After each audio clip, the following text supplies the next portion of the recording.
It's absolutely not a secret. You see, I have this yellow pen to vote for a blue party. I voted for Riyad Davids as my ward councillor, and I voted for the DA on the list. No secret at all. Zille, so literally today is actually when the election really starts in terms of special votes and of course in the run-up to Monday. The past while has been crazy. Your party, enjoyed quite a bit of success in the Western Cape, in the Metro, 67% last municipal elections. Are you hoping for much more of the same this time round? We will win in Cape Town. I'm very confident of that. The big challenge is in many other metros that will probably end up with coalition governments, and those are very, very difficult to manage, and we're going all out to do as best we can. There's been some criticism, and I'm talking about the Metro now. Poorer areas, people from poorer areas in Cape Town are saying that, yes, while you live in leafy suburbs, you are looked after under a DA administration. People living in poorer areas don't feel that way necessarily.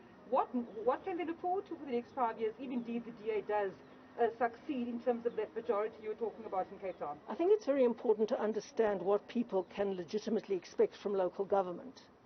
And I can tell you that the City of Cape Town invests far more in infrastructure, in basic services, in subsidies and all those things in poorer areas. What people can expect is clean water, is sewerage, is potholes being fixed, is a basic system of decent public transport, electricity reticulation. In Cape Town they have 2 levels lower load shedding than they do in the rest of the country. On basic service delivery, which is local government's remit, poorer people in the City of Cape Town are much better off than they are anywhere else, and the investment by the City of Cape Town in our poorer areas is rightly highly subsidized by rates from wealthier areas. But the block drain systems in the townships don't speak to that, Helen. You drive into Khayelitsha and you see, actually you smell the filth in these communities, and these issues don't get addressed speedily. Well, I was once mayor of Cape Town and I remember the block drain story. Now, number one, if people report on the C3 system, the thing is sent through and it is acted upon speedily.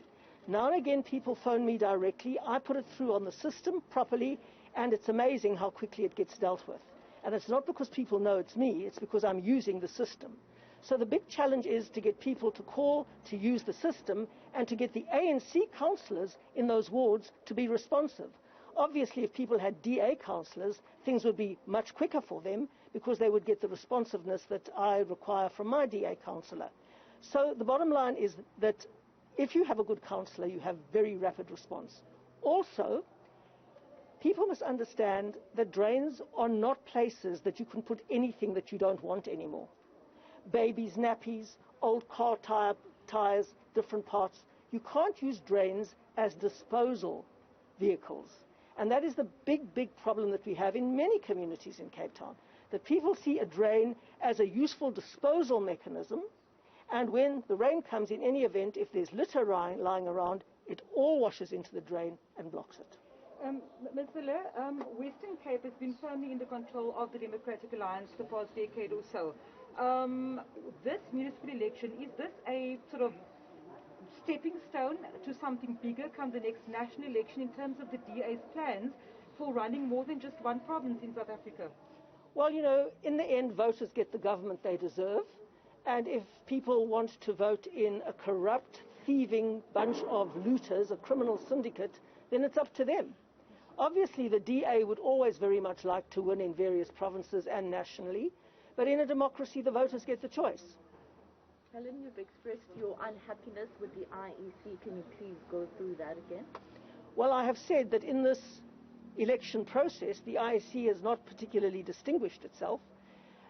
We know that the IEC has been subject to cadre deployment for the longest time, and they have a lot of work to do to restore the confidence that we once had in the IEC. Certainly, their actions during this election campaign have not done much to restore our confidence. Net in Afrikaans, nobody else has a question? Yeah, okay, sure. Can we do it in a better place than up against Okay, the door? That is Helen Zille casting her special vote here in Pinelands.